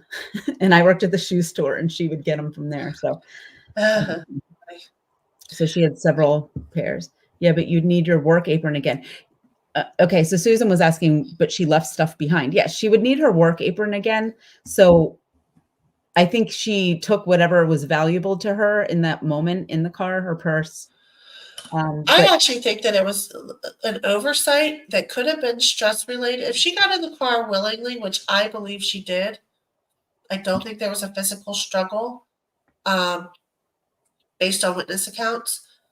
I think she just would have forgotten it in a what would have been kind of like a mildly or somewhat stressful situation. I think I said in the last episode, I watched a woman set her cup on top of the car, grab her stuff out of the car, and then walk away and leave her cup on top of the car. And this was just the other day, and it immediately made me think of Julie because we're like, "Hey, your cup." She goes, "Oh, completely forgot." Just in that second, and there was no stress. There was nothing. She was just grabbing her stuff, and she forgot about her soda being set down. she was so laid back too. Like, I don't know if she would have been like, "Oh, my work apron." Like, I left my purse the other day. Yeah. Where was I? I was What was that? somewhere, and I went into the bathroom after my daughter's volleyball game, set my cup down, my phone down, my purse down on this little ledge, went into the bathroom stalls, came out, washed my hands, walked over, picked up my phone and my drink, and completely walked. I mean, they were right next to my purse. I left my purse, and someone was like, "Jenny!" So, like, that's me. I don't find it so disturbing that she left her stuff if she went willingly because she could have been talking to them for a few minutes before she got in the car, and she just kind of lost sight of the fact that she had something sitting on the ground behind her. Um, I, you know, some people are really good about remembering stuff. Um, Teresa says, I keep wondering if she left stuff so her friends coming to get her would know she was going to return since there were no cell to text or call. I could see you leaving the soda. I don't know if I see you leaving my work clothes. No, I could see. I feel the opposite. I feel like she could leave her work clothes because, hey, this was me, but I'm not going to leave my drink. I'm not touching it again. If I leave Yeah. it, you know what I'm saying? Like, I find it Mm. hard. Like, that doesn't resonate with me personally, but I don't know her and I can't speak to what her mindset was. I do think that from what I've heard, she was safety conscious and that she wouldn't have willingly gotten in a car with anyone that she didn't know. So I need to mute for a second. Oh, yeah. So I don't think she wanted to get in the car, Sarah says. Knowing the people versus wanting to get in the car with them are two different things. Yeah.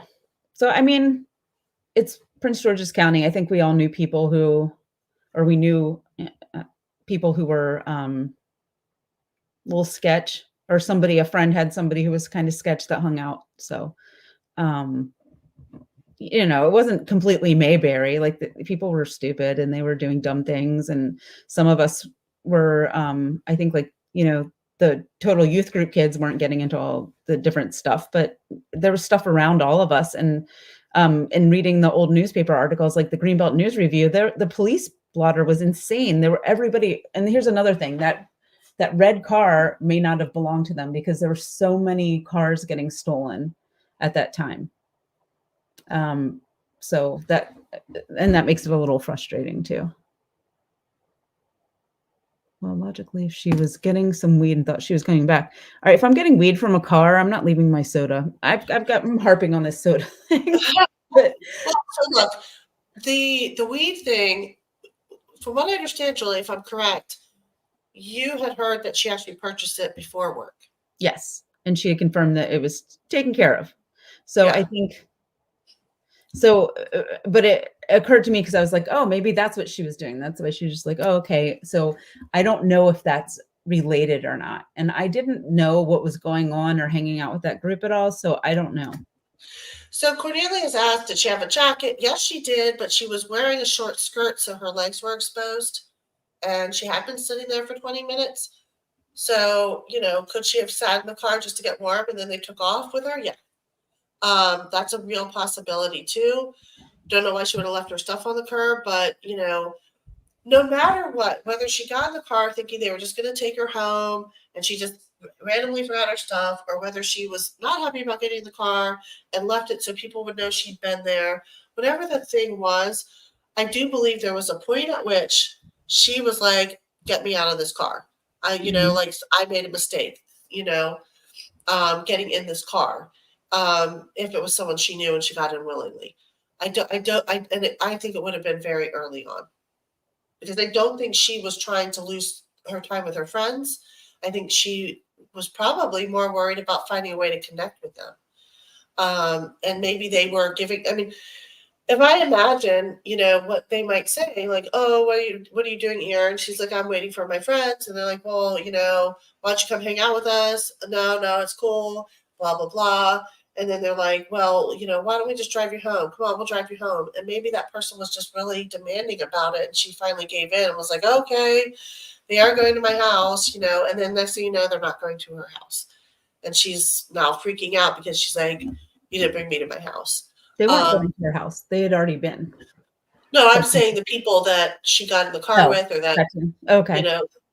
Basically ultimately abducted her. But pay attention to this. She didn't have her house key. She gave it to her friends. Right, but they were going to be going to her house. Maybe she thought she could meet them there. They weren't going to her house. They were picking her up straight from Greenway and taking her to their friend's house to stay the night. That's why they went to her house earlier. They came by linens and things, picked up her house key from her. So if somebody had driven her home, she wouldn't have had a key to get in, and her mom wasn't home. But I thought they were going to her house right before they picked her up. No, it was earlier in the day. Okay, so they had gone earlier to her house. Shift. Okay, so they went to her house before the wake. Yes. Okay, well that's interesting. And maybe she knew where they were going to go, and she was saying, this is where we're going to go, and they said, we'll take you there. I don't know. I'm not saying that that's what happened, because none of us know, but it does seem any that of them she can was. Correct me if I'm wrong. That was my understanding. Because wakes are like 7 o'clock, right? Yeah. Well, and whatever got her in that car is something that we may never know. You know what I mean? But I do think that she may have gotten in reluctantly, and I think a lot of people think that it's someone she knew. But she may have not felt like in immediate danger. Because any other situation, I don't imagine her just quietly going in the car without any kind of struggle witnessed, because people could see her from the liquor store window. So those are definitely things that we want to get a grasp on with the police. Right, Julie? Yep. So, I think that, and this is where there's just gaps in the information that we have. And some of it is maybe never going to be known. But what we're going to try to do when we meet with the detectives is poke holes in things, ask questions about things, get them rethinking about things. When was the last time they really reviewed the whole case and looked through all the files and went back and talked to all the witnesses, and, whose names were brought up and how many, there's just making a short list of all the names that were ever brought up and what for and why, and trying to see if we can get them to actually follow some leads and talk to the witnesses again and do the stuff with the DNA is probably the biggest things. The DNA is critical. This far along, you really need DNA to nail down a case. Unless one of the 2 people or 3 people or whoever came forward, and even then, I think that would be really tough to nail down a case just with witness testimony. Mm-hmm. Yep. So, Anyhow, I think that we're done here. We've been on for. Did she witness something? Was she a witness? That was something we've talked about in our previous cases. Julie, do you want to talk about that briefly? Yeah. So there was the CJ Brown case. She was a character witness, so police ruled out that she would have been anything significant because she was one of many character witnesses. She testified of one of the guys who was being prosecuted, his character. So his sentence, he wasn't sentenced. Just I think one person was. So they said that there was really no reason to kill a character witness. I don't know. Are you frozen? Or are you looking down? Oh, sorry. Okay, No. sorry. Yeah, so we talked about that some, and she was a character witness for the defense, and I just don't think that that would be a reason to murder somebody. You know the name I mentioned. I don't name names on here because I just don't. This is a big umbrella kind of organization where I want everybody to feel heard. And there are about 4, I guess I've named 3 people most recently, and you can see those television shows and look at them for yourself, but they all couldn't have done it. Right. Well, it's not to say that one person isn't more, appealing, not appealing, but more obvious than the others, but I mean, I think it's a nice thing on this platform to name names. And we don't want to skew the case or stir up rumors about somebody that derails from the real objective or goal here. I'm going to be curious about who that is. So going back to what Leslie said, it's certainly something. Somebody commented earlier that her mom thought that could have been a part of it. Having, the police kind of dismissed it fairly early on as a possibility, or they didn't completely dismiss it because you can't completely dismiss anything. Revenge can be a motive. But she was one of a handful of witnesses. The sentencing had already been done. She was a character witness for one of the defendants, meaning that she was not doing a single thing to put anyone in jail. She was doing something to keep someone out of jail. Do they know that? The people who knew she was a witness, did they know what her real role was? I don't know. But you would think if they were that vested in the case that they would kill over it, that they would know her role in the case. And she was one of a handful that had the same character witness moment. And there were people who saw things, material witnesses, and she was not one of them. Correct. She was like very, very, very unimportant to the actual conviction of the. She really had nothing to do with any conviction. She only had to do with defending a character of the defendant. So she was helping someone get out of it who rightfully should be helped in that situation, but she had no information about the actual case. Did she have anything in her system? That's a question we really want to ask. Mm-hmm. Did they do toxicology? Because if she had alcohol in her system, that would be very shocking to me. Or was she drugged? Or drugged, yeah.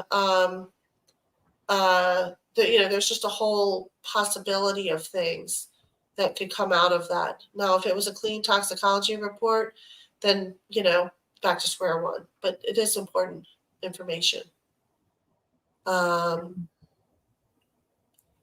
So it seems like they've dismissed things very quickly. Julie, you typed that. You want to tell me what you were thinking?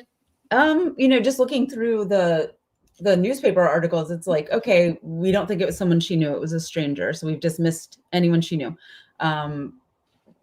There's the case where she was a witness and it said, we see no link there. Or I can't think of, there have been so many paths off of it that that they kind of saw through. But I mean, this case had so many things going on in it that people didn't know exactly anything specific. What am I trying to say, Jenny? About her This is testimony. like a choose your own adventure case in some ways. Like it could go Yeah. a million different ways, and it's very frustrating because when you start looking at certain people, you're like, oh, okay, like some guy that I'm not going to mention a name, but he, you know, they had their red car destroyed and they lived in Lanham and in another area, you know, like it makes sense. Like all these things line up and you're like, oh my gosh. And then somebody else said that she was going to be found on the side of the road and they had everybody had a red Jetta, apparently. Yeah. Like it's so, you know, when people are trying to help, they're trying to kind of get to the bottom of it, but there's just so many paths and a lot of them sound plausible. Well, I feel like that's the other thing is, um, there's so many, I'm going to call them red herrings, things that kind of could have distracted. And as much as every avenue should be explored, but the known information from the scene where she was last seen and the crime scene are the things that you start with. And it shocks me to this day that they didn't share the description of those people right when it happened. Because imagine how in the moment everyone was. And they missed that detail. They did not share it. Maybe they didn't think it was that relevant or important. Maybe they couldn't connect the dots because the guy who came and took the report and wrote down her information may not have been the same guy who analyzed the case. And they didn't connect the dots, I mean, there's so many things like that. And it's like, I do think that, we talked about it earlier, shoddy police work. And, the cold case detectives are coming in late in the game and they're trying to piece this together and they may not have the best information, and why they haven't dug in deeper and talked to witnesses more is definitely a concern to me, but it's also one of 1,300 cases, so all of that stuff matters in terms of, what it's doing for people. And I feel like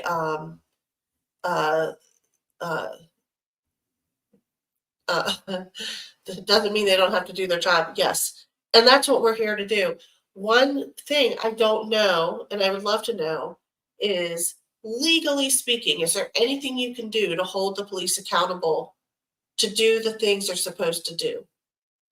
Could you sue because you gave them a lead 5 years ago and they never even called you back? Could you, and we know that they can do Freedom of Information Act, but how much can we get? How do we make the police do this? Yeah, there hasn't been any DNA evidence that has ruled anyone in or out of this case at this point in time that we know of.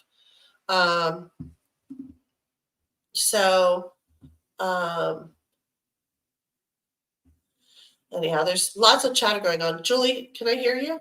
All right. I know. I want to go through those boxes and just be like, look, here's something, test it. I will take it myself.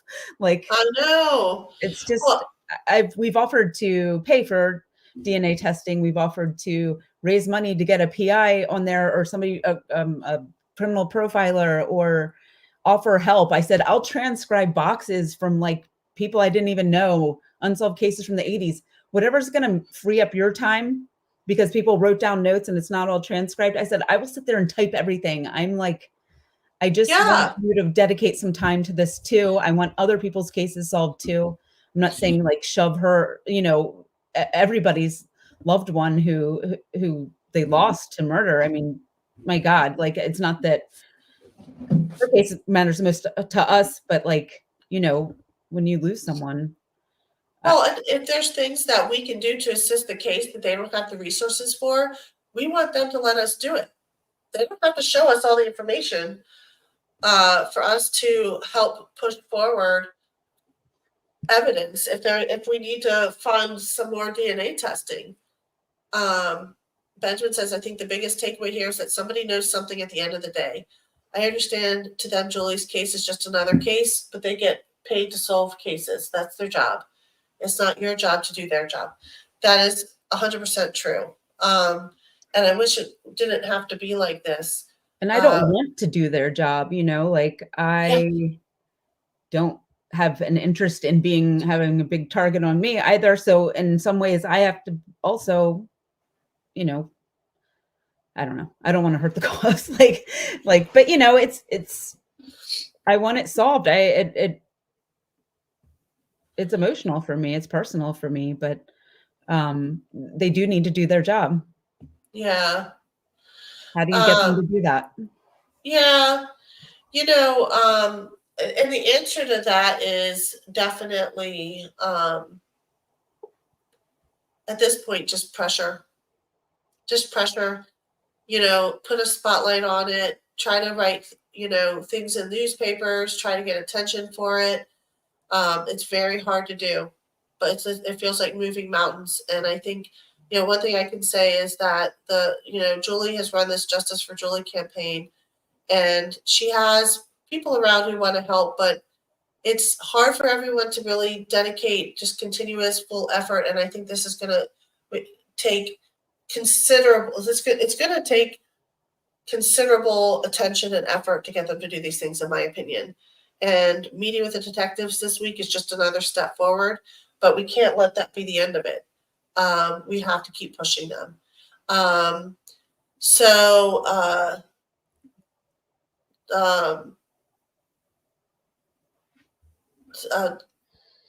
looking at there's interesting conversations going on. So there are people who are frustrated, believe they have information. Hopefully, you talk to the police about things. Any witness accounts that are not hearsay, that are like you heard it directly out of that person's mouth, that is stuff that is, admissible in the court of law. Something you heard from a third party person is not.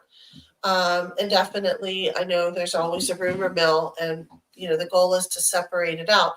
But even if you were third or fourth person down the telephone line of rumors, it doesn't hurt to bring that to the attention of the police.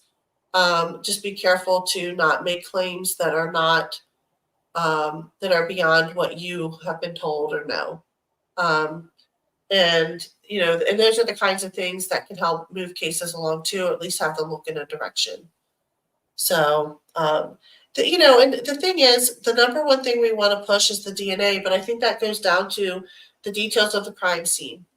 And the details of the crime scene are still very vague.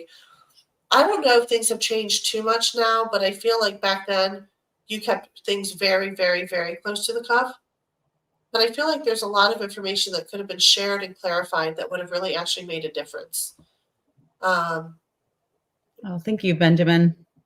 You're so great. Yeah. So these weren't geniuses. That's what's so annoying.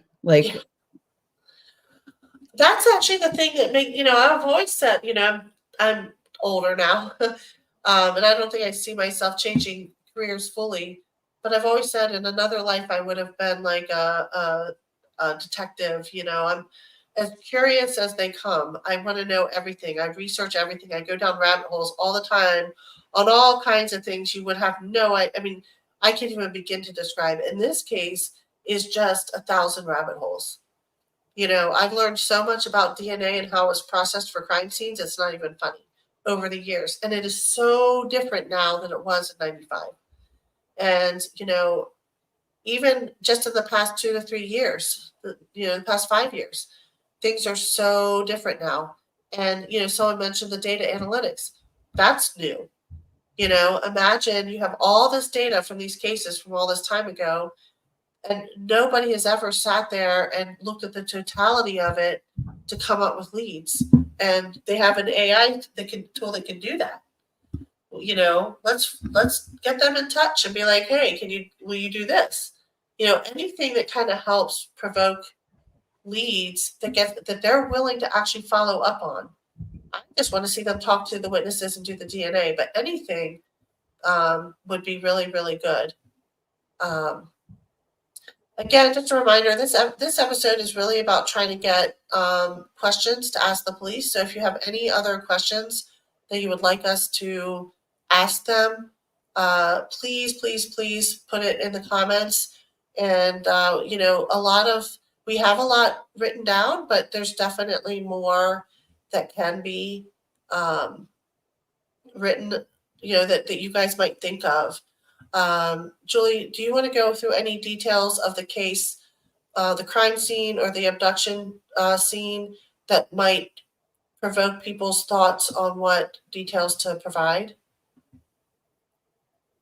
That's another thing I want to clarify with them, just because there's been so many rumors over the years, starting from 1995 to whatever.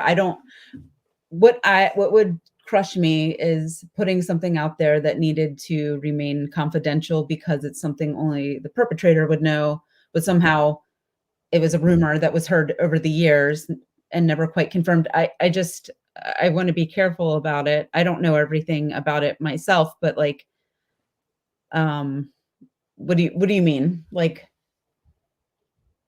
I mean, like, any details at the crime scene that are published or known that we could discuss that might help people think of questions to ask. I don't know. I'm sorry. I'm kind of okay. Yeah, I mentioned the shoe thing. The shoe that was pictured, was that her shoe? Was that the shoe she was wearing? Why did the newspaper say it was a black flat? We do know that she wore white sneakers. So it very well could have been hers, but then where were the black flats that she supposedly had been seen in that night? Those are the kinds of things that I want to ask. The clothing, any other details. Did she have any injuries on her on her body that were not something we're aware of, that might show more about the perpetrator and what kind of violence they might be committing? We talked about, burn marks, but, were there any cigarettes involved or anything like that? We don't know. I'm not saying that these are or are not part of her case. These are just questions that we have to ask.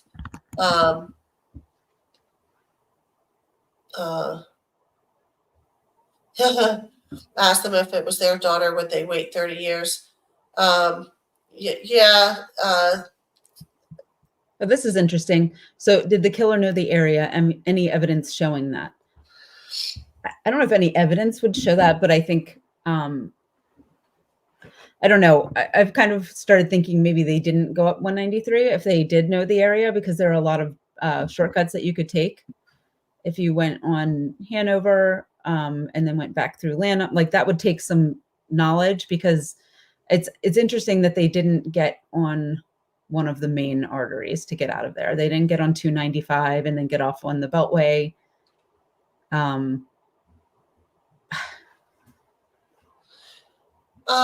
So Daisy Lane was an area that a lot of locals knew, and actually, This is good.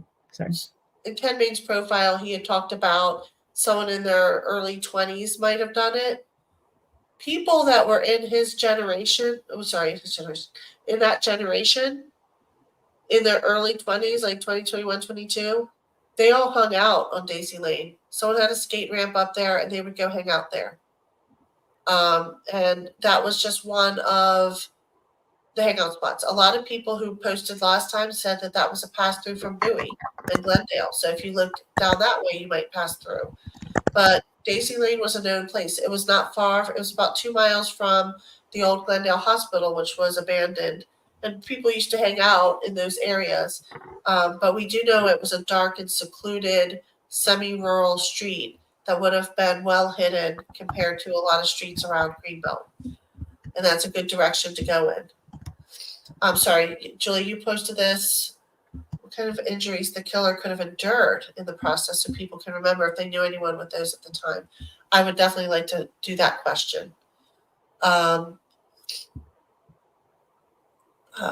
So would there have been reason to think that she had injured somebody, and in what way? Maybe they had injuries on their hands or arms. Maybe there's scratch marks. If there's scratch marks, hopefully there's DNA under the fingernails. But definitely trying to find out if they had injuries would be good. Yeah. Am I frozen? No.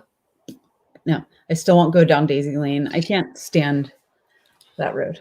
Yeah. Yeah. It's a little creepy. I mean, it's been more built up now, but it's a little creepy, and you know, you could kind of imagine how it was back then. Oh, sorry. Sorry. Oh, you got it. So this was what actually a friend of ours who, you know, we knew quite well, several friends of ours, but this one was just another person today that confirmed it, that Daisy Lane was where all the skaters went and people who wanted to smoke, to a spot to smoke weed, exactly right where she was found. So that was interesting because we've had multiple different people confirm it, and they're all from that generation that was just a little bit older than us. So I graduated Roosevelt in 94. These are people who graduated in 96, you know, 97, stuff like that. Sorry, I'm going the wrong way with that. Graduated in 92, 91, 92 type time frame. So that is something that was interesting. So, and it was also a cut through to Bowie. So those are things, you know, is there anything, to me, that location strikes me as being more somebody who was local and who probably knew that that was a hangout spot that was secluded. You know, if I think about all of Greenbelt, if I know that whole area and I'm like, I need to dump a body, that's where I would go.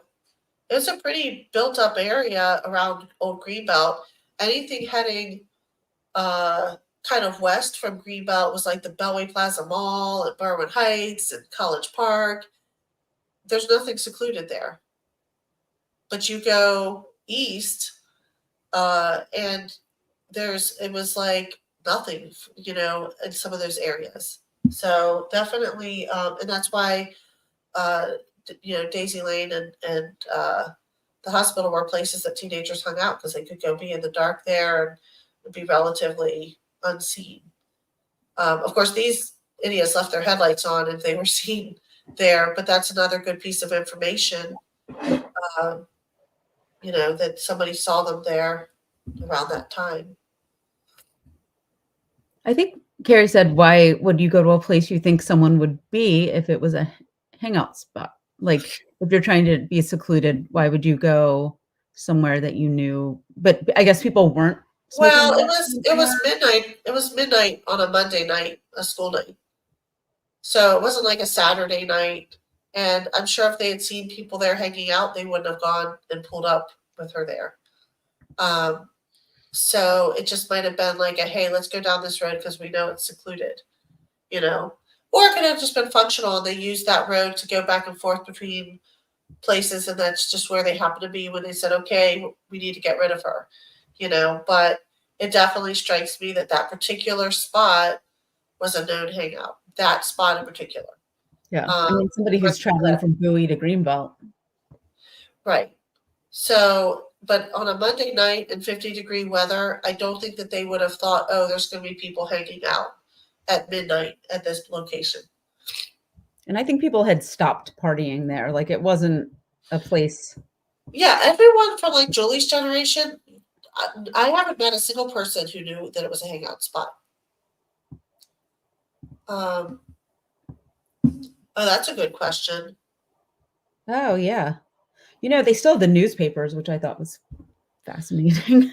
So maybe they do. That's actually Interesting. Yeah. We should ask Bernie if they ever went and looked at that registry.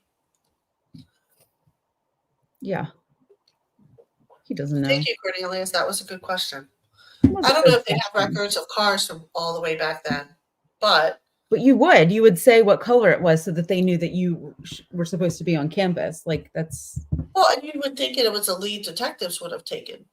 yeah. They would say, let's go to the school and see if anyone owns a red Jetta there. Well, I want to know Julie's phone records too. Like I mean, it'd be a lot to go through, but you know, I wonder if they did that. Did they do all these things that you Yeah. would do if you wanted Should to know ask that more? too. Yeah, I mean, if they went through her phone records, would they have old phone numbers and could they figure out who they were?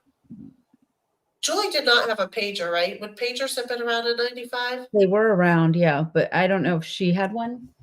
I don't Does know. anyone, Like, I does feel like her anyone mom know would if want she her to had one? have one. Sorry. Though that's a good question. If anyone knows that Julie had a pager, that could be useful information because back then you had to be at a phone usually. But Well, one of the cops on the case early that was like his first case, I think, ever. yeah. I mean, it's tough. I mean, I think you have to be really curious, ask a lot of questions, and dig a lot. Just the fact that they did go and round up and do a deeper conversation with the people she worked with after she was found dead tells me that they did. There must have been so many things.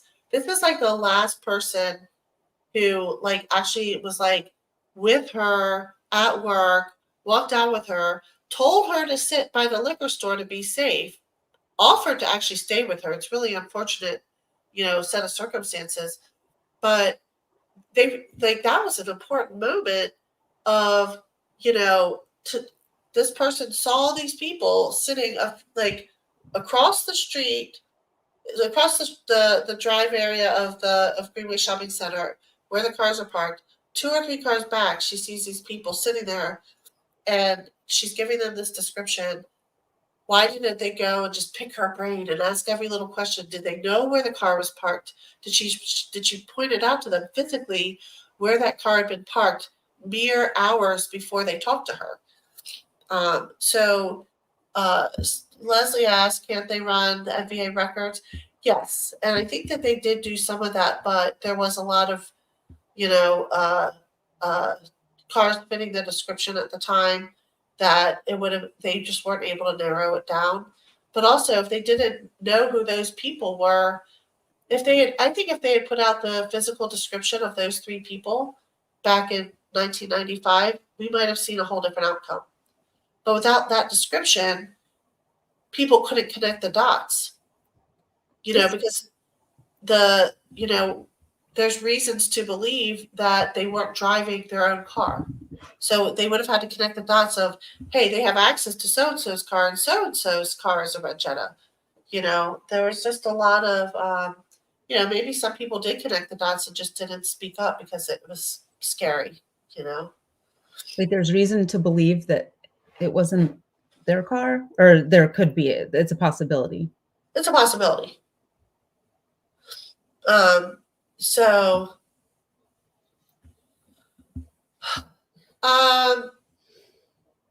yeah, honestly, I don't know because I would have asked a lot more questions. To me, the only thing I could think of is they were probably juggling a lot of crimes and they probably were not asking enough questions.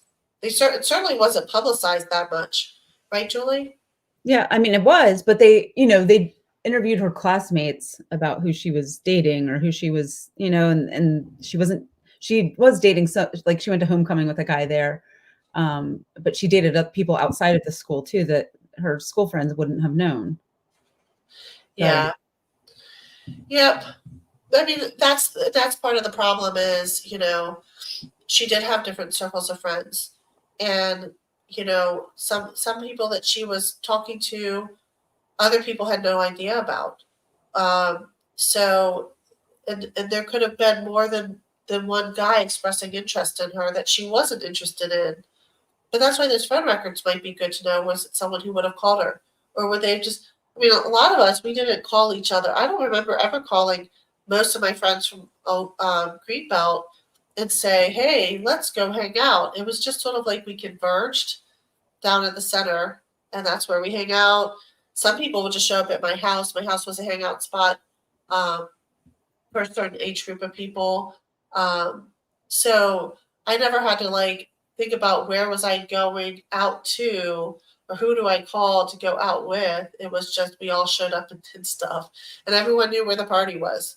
I don't even know how I knew. I don't even know how we knew. Just everyone would always know where the party We was. were all call. It was all calling. Yeah.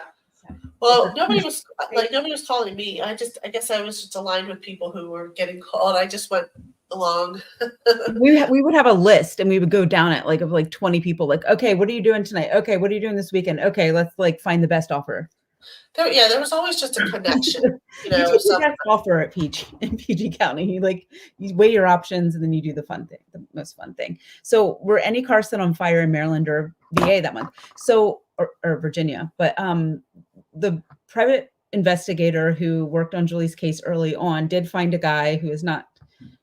He was in his 30s, but he had a red car that he had crushed after, and something about he didn't like the smell of it or something like that. It's in her book. I don't know exactly, but anyway, so that was sketchy. But did anybody else? Was anybody else seen cleaning their car out a lot or hanging, extra those tree things? I don't know, that they didn't have there before. I don't know. How many kegs? Yeah, Carrie, exactly. It didn't even matter what kind of keg. It was just all right. So that's an interesting thing. Maybe some guy was calling her from a payphone and can't trace it. Maybe he was calling from a phone that is in a house he lived in. He was hanging out at somebody else's house and calling her. There's somebody who said that there was someone talking to her, and I don't have any confirmation. It's just one person said that somebody was talking to her that he was not comfortable with and warned her against,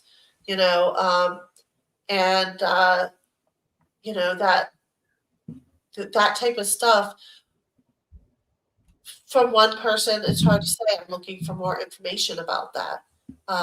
So if people say, oh yeah, maybe they don't think much of it now, but maybe she casually mentioned so-and-so called me the other day, and it's somebody that they wouldn't link her with, but she was talking about. Those are things that could become important.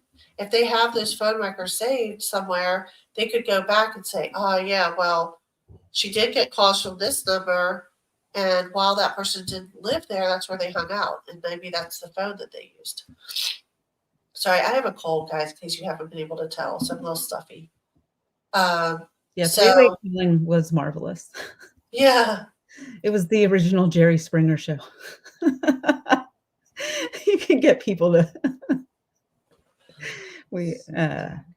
what's that? Sneak attack, yeah. Yeah.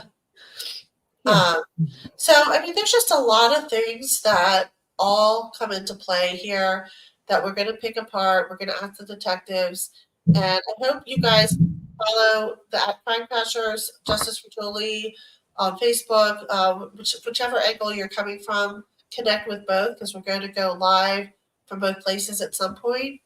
And what we hope to do is have some information confirmed by the detectives that we know we can share that isn't, hurting their case at all. So we will do a follow-up show sometime in the next week to discuss what we find when we talk to the police. And if any details can be narrowed down, confirmed, maybe new details, we want to share those in case it helps jog someone's memory or opens the door to some ideas for people to think about. And definitely, this is just one step in the process of pushing for the DNA testing, the fingernail information, and any other leads and resources we can get them to come to. Or focus on is what I mean. And help us eliminate some things. So It's been a, when are we going? We're not giving specific time frames. But it's going to be in the next couple of days, the next like handful of days. Let's put it that way. Definitely try to get us something before like the end of the weekend if you have any other questions that you think of. And I agree with Leslie. It was a good. Ah, There it is. DNA is the key to solving it. Totally agree. That has to happen. This is an angle that we have to push. Just keep in mind, though, with DNA, they may not have that person's DNA just sitting somewhere in a data bank, depending on what crimes they've committed or whatever. So even if they have the DNA, they could have DNA. They could have already extracted DNA. they have DNA from the 3 people that were named in the Paula Zahn show. So Okay, I can so say well, that. they collected their DNA, but any But, DNA but they haven't no one has been cleared, just to be clear. But yeah, they haven't publicized that anyone's been cleared. Could they already have DNA process? We're not going to speak to that because we don't have up to date information. But if they don't have it available, even if they had it available right now, to go through genealogy for DNA actually is a process too. And there's detectives now that are all just completely and 100% focused on DNA genealogy to help solve crimes. Because with ancestry.com, you put your DNA in there and you might find someone's second cousin.